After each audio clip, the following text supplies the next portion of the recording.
پەروەردگار لا آيتي 4 سورة النساء دفرموه ولا تهنوا في ابتغاء القوم إن تكونوا تألمون فإنهم يألمون كما تألمون وترجون من الله ما لا يرجون وكان الله عليما حكيما. واتا لبدوداتوني دجمندا سستي مكان لبدوداتون راوناني لشكري كفر دجمندا سستو كم ترخم مبن دبي همو كنو قشبنيشان لي بگرن. پێشەوا قورتوبی دەڵێت ئەم ئاەتە لا جەنجی ئوحود هاتە خوارێ. ئەو دەمەی پەیامبەری خودا صلی الله عليه وسلم فەرمانیدا کە شوێنی بێباوەڕەکان کەون و ڕاویان نێن. لە هەمان کاتدا مسلمانەکانیش بە خەستی بریندار بوون. بڕیاریش بوو هەر ئەوانە لەگەڵیان بچن کە لە جەنجی ئوحوددا بەشدار بوون. پاشان ئەم ئاەتە هاتوو فەرمووی إن تكونوا تألمون فإنهم يألمون كما تألمون.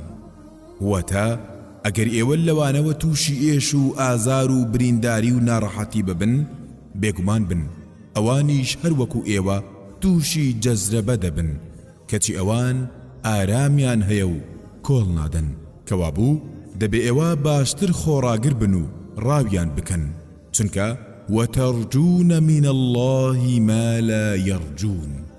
ئێوە ئومێدتان خودایە بەتەمان لەلایەن خوداوە دەستکەوت و پاداشتان هەبێت. ئەوان بەتەمای ئەوەش نین واتە ئێوە بەتەمای پاداشتی قیامەتن ئەوان بەتەمای نین. وكان الله عليما حكيما.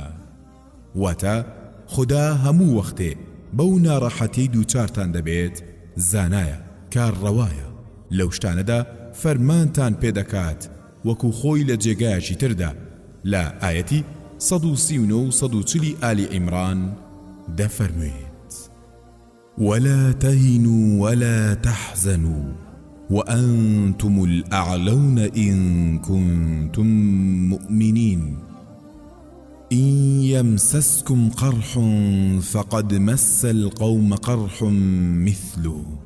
واتا أي إيمان داران كل مدنو سارد مبنو خفد مخون چونکە هەر ئێوە سەربەرز و سەرفراز و سەرکەوتو ترن ئەگەر ئیمانداری چاک و ڕاست و دروست بن. ئەگەر زام و سەختی و ناخۆشیەک کە لە جەنجی ئوحوددا تووشی ئێوە هاتووە ئەو خەڵکەش کە لە جەنجی بەدردا تووشی هەمان زام و سەختی و ناخۆشی هاتن. یان لە ئاەتی 35 سوڕەی محەممەد دەفەرموێ فلا تهنوا وتدعوا إلى السلم وأنتم الأعلون والله معكم ولن يتركم أعمالكم.